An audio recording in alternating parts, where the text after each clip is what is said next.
My name is Todd Marcus. I'm a bass clarinetist and composer. And over the past 10 years, I've done a lot of work to incorporate Middle Eastern influences into my jazz compositions and arrangements. My father was Egyptian. He immigrated to the US in his mid-20s, met my mother. My brother and I were raised in New Jersey. There wasn't a big Middle Eastern community around at that time, but when we were in late elementary school, we had a chance as a family to go for the first time to Egypt. And for me, that was the first chance to really connect with the country, my history and culture. One of the strong memories I have from those early trips to Egypt was the Adhan, which is the call to prayer that sounds from the mosques, the tall minarets that are all throughout Cairo. And it's such an iconic part of the landscape, and it stuck with me 20 years later when I started as an adult, as a professional musician, started this quest of trying to figure out how could I incorporate Middle Eastern influences into my work.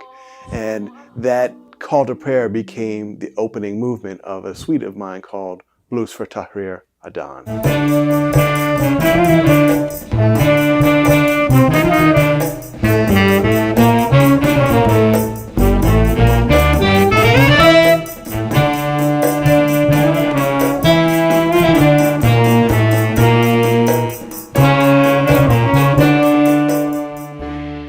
As I got older and started to become a professional musician, I was really interested to connect with Middle Eastern music and that part of the culture.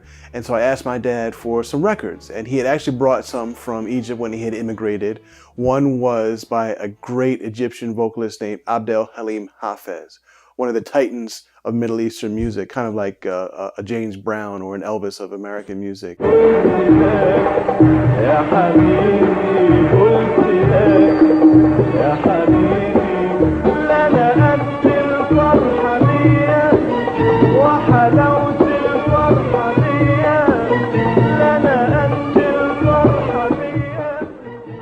What I found was that his music was very intense, very epic, sprawling, this storytelling type of composition and arrangement, and a great match for the way that I like to present my own music.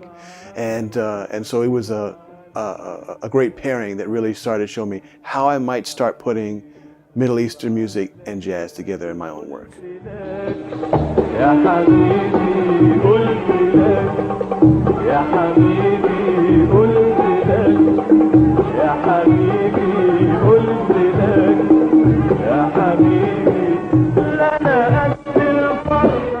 As I started working to incorporate Middle Eastern music into jazz, one of the things that I found was, in a lot of ways, these two musics, they're not compatible. They're kind of like oil and water, and if you try to put them together, it kind of takes away some of the essence of each one of them. Middle Eastern music is very much composed often with unison lines, all the instruments playing together, maybe over one low sustained drone note. And when you start to put Western and jazz harmony in, which is very thick and rich, it almost kind of counteracts that. And so it took a lot of experimentation to see how could I put these two together for me as a jazz musician and not lose the strong qualities of each style of music.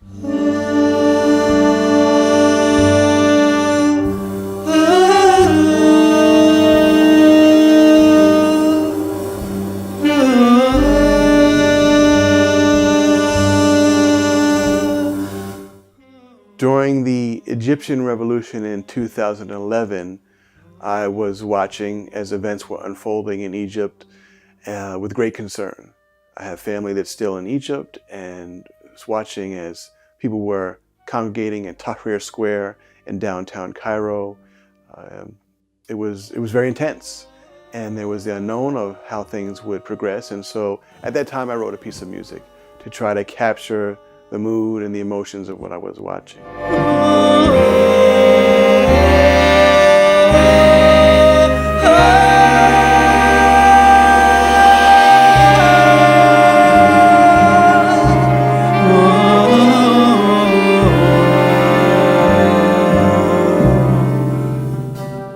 After that, things continued to develop. It didn't end up being just a short movement as some of us had thought initially that it would be. And so as things continued over the next several years, I started writing another piece of music to capture a different mood, and then another, and then another. And in the end, the result was a whole suite of music, which I called the Blues for Tough Rear Suite.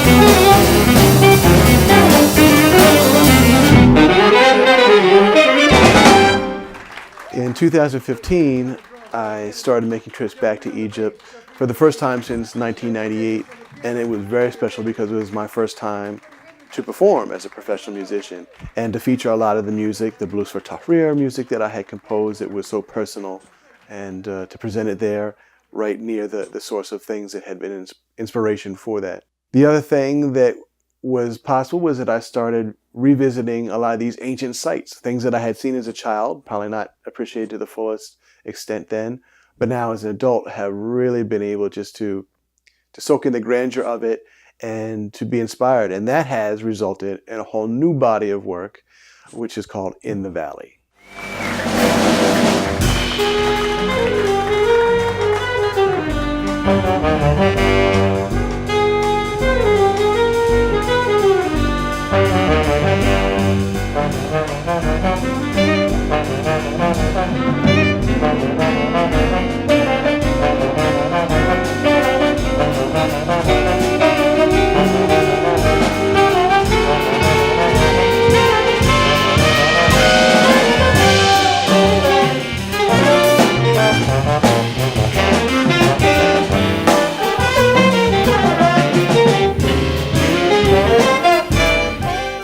My interest to explore Middle Eastern music was a way of digging into my culture, my heritage, and that's really resulted in, I think, some unique work that has merged Middle Eastern music with jazz.